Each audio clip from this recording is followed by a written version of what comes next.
Hi, welcome to Time Walker Guide Service. I'm Pete Andresen, and you're with me here today at Santa Lucia Creek in the Los Padres National Forest. Thanks for watching.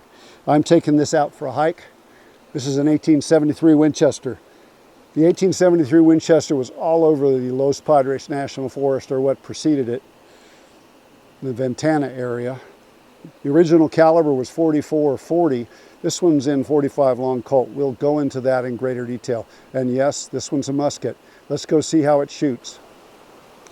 You know, it occurs to me that this is such an epic hike. Why don't we enjoy the hike first? Let's do the hike, and then we'll get to the range. Beautiful day.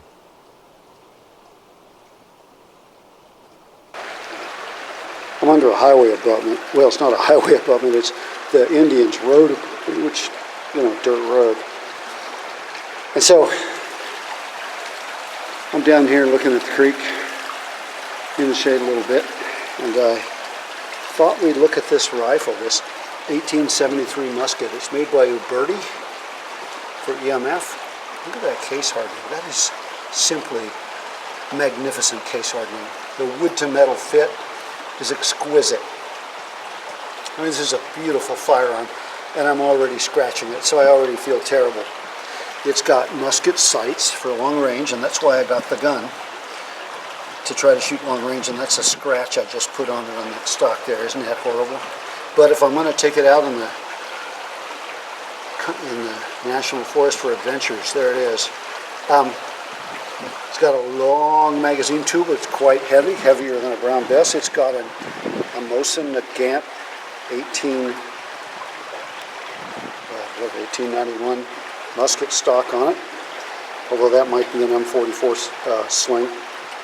That's because it's cheap. And I like a sling on a gun. Anyway, it's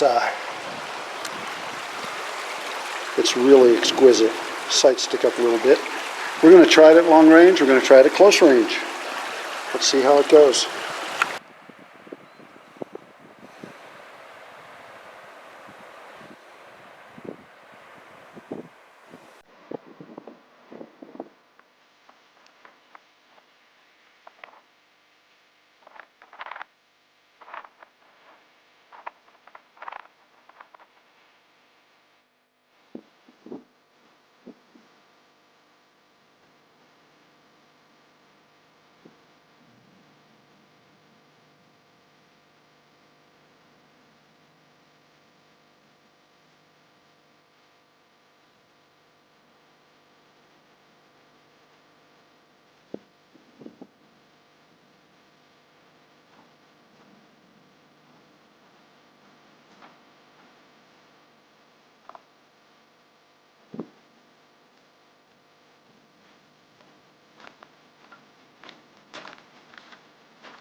Here's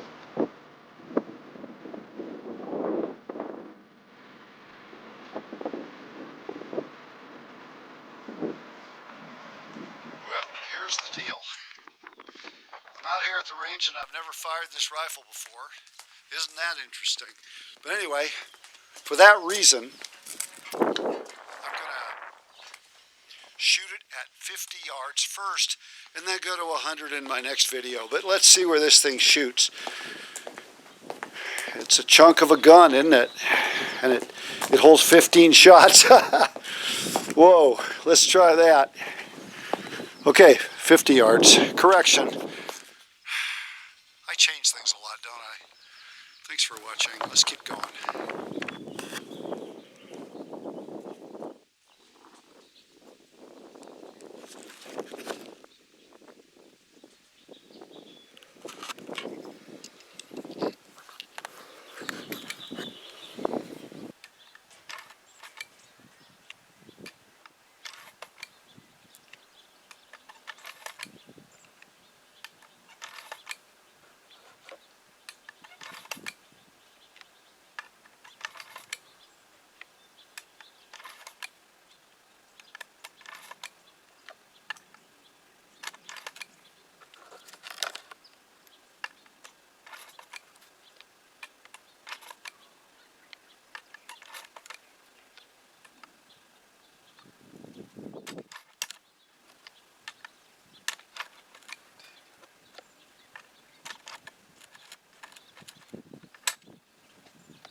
Boy, that sure is a beautiful gun, isn't it?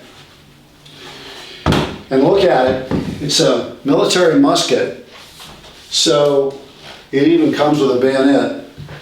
17 shots of 44-40, in my case 15 shots of 45 long Colt. Don't think you're going to need a bayonet, but for some reason that's what they liked back then. They also used long-range sights. The front sight is also the bayonet lug. And for some reason, in the late 19th century and early 20th century, all the way up until World War II, they liked, you know, you could even see it on the Springfield, 1903. They liked having sights that were zeroed very far away. I suspect this thing is zeroed for about 200 or 300. We're going to find out as we explore. You're coming with me in future videos. But a lot of those rifles were zeroed all the way out to 400. Their battle sight zero was 400. What did they do with that? Well, the answer was they aimed low. Basically, they were taught to aim at the belt buckle, and we will explore that in coming videos. From what I've read, mostly in books like this, Shooting Lever Guns of the Old West by Mike Venturino, I'll put a link in the comments. They made about 750,000 of these guys. The 1866 that came before was a gunmetal or brass frame, an improvement of the Henry, and it shot, just like the Henry, the 44 Henry flat, which had something like 25 grains of black powder in it. Not a very powerful cartridge, certainly an innovative cartridge. In 1873, they came out, they didn't really produce them until 1874. They came out with this thing that was based on the 44-40 cartridge. The 44-40 had 40 grains of black powder. It was a game changer. It was extremely powerful, even though it was still a pistol cartridge. If you wanted to shoot a buffalo, really, you needed to go to something, in that era, you needed to go to something like a rolling block or a Springfield trapdoor. But this was a game changer. Muskets were rare. About 5% were muskets, and most of them were sold overseas. The Empire of China, Emilio Aguinaldo used one. He wasn't a very good dude, in my opinion. We'll go into that later. Central and South America featured them. They were around in the United States, but they were rare. Only 5% of all 1873s were muskets.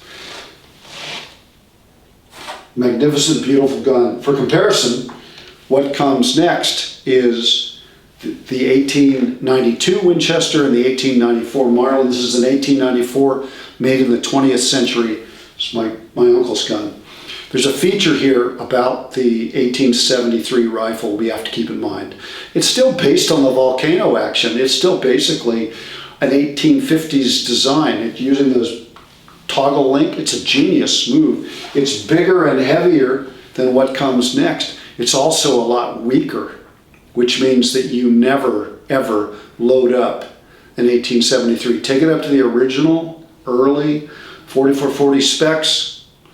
Do your research. It's superb for cowboy action shooting. Loading this thing up until you get to warp speed is not a good plan. It's a weak action.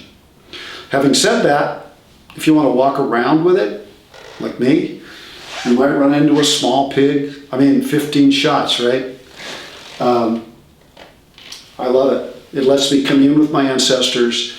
And believe me, this is my other book I want to recommend. Anything about John Bolsnecker's good. This one's badge and buckshot. The 1873, not in the musket format, but in carbine and rifle format, was all over the place in the American West. It was a very common firearm.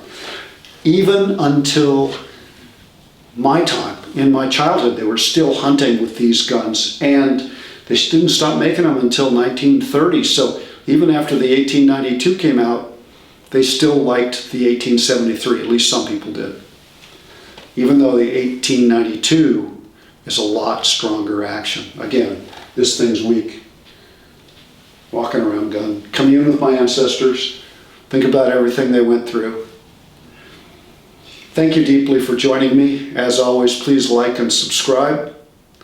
We're going to go mess with that front sight. We're going to get that thing out there to 200 yards and see what's going on. Thank you. Thank you once again. Get out there and hike. And blessings.